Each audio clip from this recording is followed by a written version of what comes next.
అందరికీ నమస్కారం. ఇక్కడ విచ్చేసిన మీడియా సోదరిమణులందరికీ కూడా నా యొక్క నమస్కారాలు. అలాగే మా తెలుగుదేశం టౌన్ కుటుంబ సభ్యులందరికీ కూడా నా యొక్క నమస్కారాలు. నిన్న కాక మొన్న ఒక నాయకుడు, గంటావర్ నాయకుడు, ఎవరో కాదు మా అన్నే జాఫర్ అన్న, మా అన్న స్వామి అన్న, నిజంగానే మా ఇద్దరికి అంత అనుబంధము. అందుకే మా అన్నాడు కదా తమ్ముడు అనేసి, మా అన్నే ఆయన అన్నాడు, ఆ 4 ఫ్లోర్ బిల్డింగు నేను అన్నీ తెచ్చుకున్నాను రికార్డు పూర్వకంగా, నా దగ్గర అన్ని డాక్యుమెంట్స్ ఉన్నాయి, అన్నీ తెచ్చుకున్నాను, దాన్ని అక్రమ కట్టడము అని అంటున్నారు అనేసి అన్నాడు. కానీ ఆ సర్వే నెంబర్లు అయితే మార్చగలిగినాడు, కానీ హద్దులు మార్చలేకుండా తెలియలేని పని చేయన్నాడు. దానికి సంబంధించి తీసుకోండి. ఫేక్ డాక్యుమెంట్ అనేసి పలంనేరు తహసీల్దార్ గారు ఇచ్చిన డాక్యుమెంట్. ఆయన నిన్న ఇంత కట్టే తెచ్చుకొని వచ్చినాడు, పేపర్లు కట్ట. ఆయనకి చాలా నెట్వర్క్ ఎక్కువ. ఎందుకంటే పాపము మొత్తము ఎంఆర్ఓ కూడా తెలియదంతా కాలనీ గురించి ఈయనకు తెలుసు. ఏ సర్వే నెంబర్లు ఏవి ఎక్కడున్నాయి జాగాలు, అన్ని డాక్యుమెంట్, ఫ్లాట్ నెంబర్సు అన్నీ ఇంత నెట్వర్క్. ఠాగూర్ సినిమా చూసినట్లుండే నాకు. ఆయన ఠాగూర్ అనుకుంటా, అంత నెట్వర్క్ ఉంది. ఎందుకంటే గతంలో 20 ఏళ్ళుగా ఆడు మేస్తా ఉన్నాడు కదా, అందుకు బాగా అనుభవం వచ్చింది. ఆయన మాట్లాడతాడు, 300 పట్టాలు తీసుకున్నాను, షణ్ముగం కలెక్టర్ దగ్గర ఉంది అని చెప్పినాడు కదా. ఆ పట్టాలు ఏమని చెప్పి తీసుకున్నావు, ఎంత తీసుకున్నావు, జనాల దగ్గర ఏమని చెప్పి తీసుకున్నావు, ఎంత తీసుకున్నావు, మళ్ళా ఎంత తీసుకున్నావు సాక్ష్యాధారాలతో సహా ఉండాలి. నిన్న ఒక చోటకు పోయేసి ఆయన ఒక వీడియో చూపించినాడు. ఎవరో మా సోదరి, పాపం మైనార్టీ సోదరి ఉండే, ఆమె వచ్చేసి కరెక్టు. మా ఆయన కొంచెం చదువుకోలేదు, తప్పుగా అనుకోవద్దండి, మా ఆయన చదువుకోలేదు.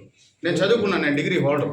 మా ఆయన జాఫర్ అన్న చదువుకోలేదు, ఆయనకి చదువు రాదు. ఆ వీడియోలో ఆమె ఏం మాట్లాడుతూ ఉంది, నేనేం మాట్లాడుతా ఉన్నాను, తెలుగే వస్తాండేది. ఆయన చదువుకోలేదు కాబట్టి ఆయనకి తెలియదు. ఎస్సీలకి సంబంధించిన డాక్యుమెంట్ వాళ్ళ పీరియడ్లో ఇచ్చిండేది.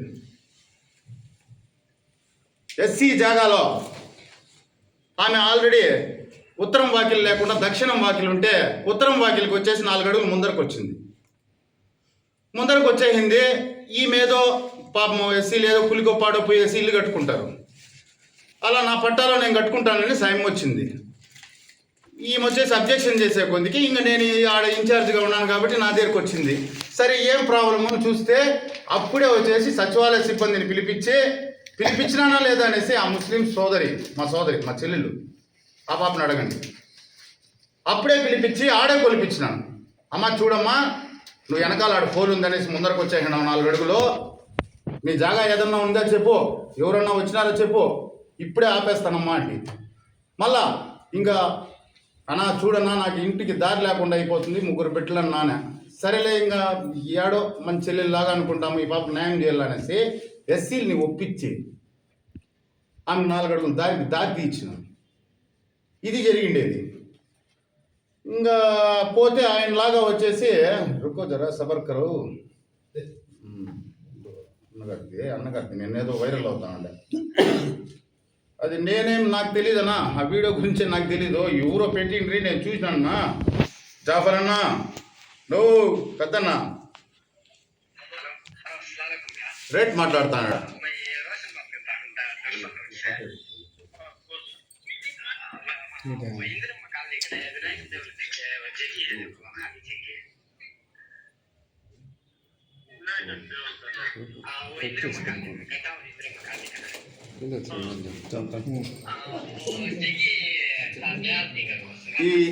ఈ వీడియో వచ్చేసి నిన్నంతా వైరల్ అవుతుంది. నేను ఏడో బయట నుంచి కూడా చూస్తూ ఉంటే ఎస్సీలకు ఇచ్చిన జాగాని నేను పోయి వాళ్ళకి న్యాయం చేస్తా ఉంటే నీకు అది గుర్తు రాలేదు, ఇట్లా మారుండదు.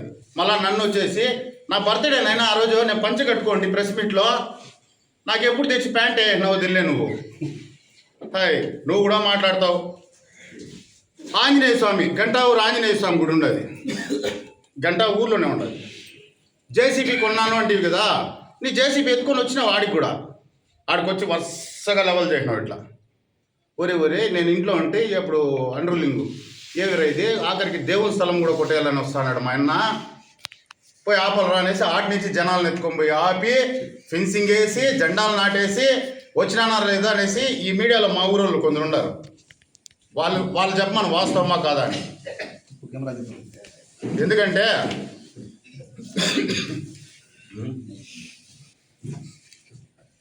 నువ్వు ఏదైతే ఇప్పుడు దొంగ పట్టాలన్నీ తేలిస్తాడమని తెలుసుకొని ఇప్పుడు ఇట్లా మరి నేను మాట్లాడినానని తెలిసి కాలనీలోకి పోయి డోర్ టు డోర్ పోయి నువ్వు ఇచ్చిండే పట్టాల కాడికి పోయి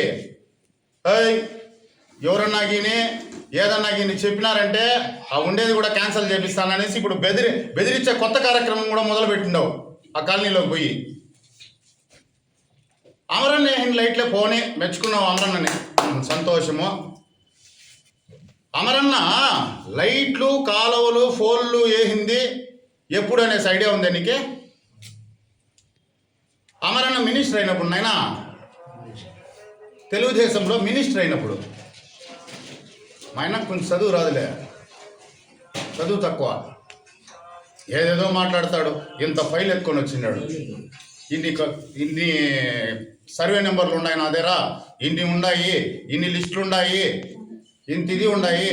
ఎంఆర్ఓ గారికి కూడా తెలిదేమో కరెక్టు ఆ కాలనీలో ఏడాడు ఏముందో, మా ఆయనకు నీట్గా తెలుసు. మళ్ళీ ఇంకో మాట అన్నాడు, ఏదో గంట ఊర్లో దూరొస్తా ఉంటే నేను మా నాయన వచ్చేసి ఎవరు రావాలో కానీ నా కొడుకులు ఈ పక్క వచ్చేది అనేసి కాణిపాకం పోదాం, కాణిపాకం పోయి సత్యం చేస్తాం మేము అనలేదు అనేసి. మా నాయన ఎట్లాంటి వాడు నీకు కూడా బాగా తెలుసు, ఎవరినన్నా పల్లెత్తు మాట అంటాడా? నా ఫ్యామిలీ ఇంట్లో వాళ్ళ గురించి మాట్లాడినావు, నాకు సభ్యత ఉంది, నేను మాట్లాడిన అట్లంతా నీ గురించి. మర్యాద గురించి నువ్వు నేర్పద్దు జాఫర్ అన్నా. అన్నగారి నిజ స్వరూపం చూపిస్తాను చూడండి సార్. రండి సార్, మంజునాథ్ సార్.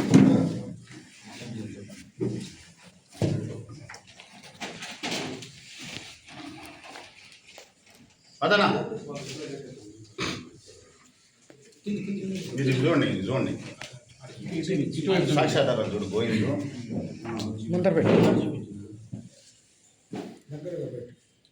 మంజునాథ్, తుమ్మపాలెం, పోతలపట్టు నియోజకవర్గం. ఆయనకి ఈడ జాగా ఇచ్చినాడు. ఎంతకి ఇచ్చినాడన్నా? 3,80,000 ఇచ్చినాడు. ఎవరు ఇచ్చినారు మా?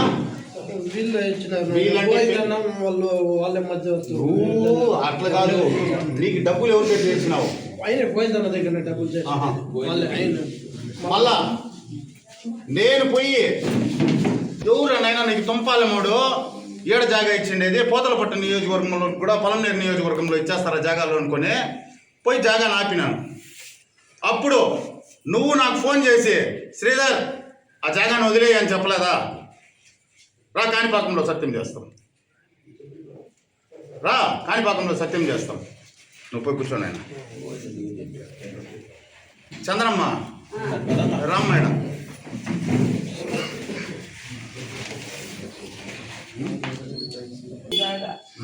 ఆ జాగా ఈ మాదిరి కట్టుకొని ఉంటే ఈ మాదిరి కట్టింటే వచ్చి జేసీపీని పెట్టి మళ్ళీ మాదిరి తవ్వేసి నాకు ఇంటికి పోయేది ఇది ఇల్లు వచ్చేదానికి దారి లేకన్నా 3 రోజులు ఇంట్లోనే ఉండిపోయినాను. జాఫర్ ఒరిజినల్ డాక్యుమెంట్ అమ్మది పోలీస్ స్టేషన్లో నన్ను నా కొడుకుని పెట్టి పోలీసు వాళ్ళని కడగాలి కడగాలేకిచ్చినాడు. నిన్నేమన్నాడు? కృష్ణాలు పోసి అంటించుకొని నేను చచ్చిపోతాను, నా దాకా పోతే నా ఇంటికి దారి లేదు ఉంటే 5 కృష్ణాలు తీసిస్తే అంటించుకొని చచ్చిపోయింది. నువ్వు రా స్వామి. జై శ్రీరామ్. అందరికీ నమస్కారం. 2004లో చంద్రబాబు నాయుడు గారు అక్కడ ఖాళీ స్థలాలు ఇచ్చినప్పుడు దగ్గరుండి కొలతేసిన డబ్బునిచ్చి కానీ నేను ఆడే ఉన్నాను. నాకు ఇల్లు ఇచ్చినాడు. ఆ ఇల్లు కట్టి లోన్ ఇచ్చినారు. మోల్డింగ్ వేసిన తర్వాత వేసేటప్పుడు వచ్చి మళ్ళీ అప్పు పైన వైర్ ఉంది పక్కకు వేసుకోమన్నారు. ఆ జాగా నా గురించి నేనే వాడుకుంటా ఉన్నాను. అదే ఎంఆర్ఓ నాకు పట్టా ఇచ్చినాడు 2006లో. దాన్ని ఆక్రమించుకోవాలని ఎంతెంతో ట్రై చేసినాడు. జేసీబీ తెచ్చి నా జాగాలో జంట నాకేమో చేసినాడు. కానీ నేనేం భయపడలేదు. నా వెనకాల ఖాళీ జాగా ఉంటే దాన్ని 2 లక్షల రూపాయలు నాకే అమ్మినారు. మహేష్ గారు అని చెంచా వెనకంటి పెట్టుకుంటాడు ఎప్పుడు. వాడు వచ్చి డబ్బు తీసుకొని మొన్న గారు చెప్పినాడంటే అమ్మినారు. వాళ్ళదేముంటుంది నాకు డబ్బు చేరే చోట చేరుతుంది. ఎక్కువ చేరిండేది మహేష్ మొన్న అనే వాళ్ళ ద్వారా చేసి ఆయన చేరింటుంది. నన్ను నా అన్న కూతురికి గడ్డూరులో ఒక సెంట్ పట్టా ఇస్తే దాన్ని తీసుకొని 2 జాగాలు ఇచ్చినాడు. 2 సెంట్లు ఈ పెద్ద వైర్ల కింద 5,25,000 క్యాష్ నేనే ఇచ్చాను. 5,25,000 2 పట్టాలకి జాఫర్ దగ్గరికి పంపించినాం వేణు ద్వారా. ఒక పట్టా ఇచ్చినా కానీ ఇంకోటి ఏమంటే గవర్నమెంట్ మారిపోయింది, మీరు ఆ టేబుల్ మీద ఎత్తుకోండి అంటారు. నన్ను ఎంతెంతో హెరాస్మెంట్ చేసి నా జాగాను తీసుకోవాలని చూసినాడు. కానీ జెండా దిమ్మ కట్టినాడు. ఈసారి ఎలక్షన్లో ఒక్క సీటు కాదా గంటూరులో వచ్చి ఏమేమి చెప్తాడు చేయమను. నేను నా 3 కొడుకులు ప్రచారం చేస్తామా. వాని వల్ల అయితే ఒక సీటు గెలుచుకోమను. జై శ్రీరామ్. ఇప్పుడు వాళ్ళ గవర్నమెంట్లో ఇచ్చిన దొంగ పట్టాలన్నీ ఒరిజినల్ పట్టాలు అయిపోయినాయి. ఇప్పుడు వాళ్ళు చెప్పేది మా వాళ్ళు ఏదన్నా ఓ పట్టా డాక్యుమెంట్ చూపిస్తే ఫేక్ డాక్యుమెంటు అవి ఇవి అని మాట్లాడతారు. ఆలోచించుకోండి. జాఫర్ అన్న, నువ్వు మాట్లాడితే ఈ 3.5 సంవత్సరంలో రోజుకు 3 దొడుకొని వస్తాను ఈ బాధితుల్ని. రోజుకు 3 3.5 సంవత్సరం కంటిన్యూ అవుతుంది. కొంచెం అది వద్దులే. మన్నాడు మాట్లాడతాం. ఇంకా టైం ఉంది. రుకోజరా సబర్కరు అన్నా. వద్దన్నా, ఇంతటితో ఆపుకోకపోయినావు అనుకో. మొత్తం ఎందుకు పెద్దోడు నువ్వు వయసులో. నాకు పిల్లోడే, నాకు తెలీదు ఆడ ఏమేమి జాగాలు ఉన్నాయి ఏమి ఉన్నాయి అనేసి. నీ దగ్గరంటే లిస్టు సర్వే నెంబర్లు మొత్తం ఉంది. సీల్ కూడా ఉంది అంటున్నారు మా వాళ్ళు. సరే, ఈ అవకాశం ఇచ్చిన ప్రతి ఒక్కరికి రేపు దీన్ని ఆపకపోయినాడు అనుకో, మన్నాడు కొత్త సాక్ష్యాలతో వస్తా. చెప్పలేదా 3.5 సంవత్సరం వస్తానే ఉంటా నేను. నాకేం పని పట్టలేదు. నువ్వు నీకన్నా బండ్లు ఉంటాయా? నాకేం లేదన్నా. నమస్కారం.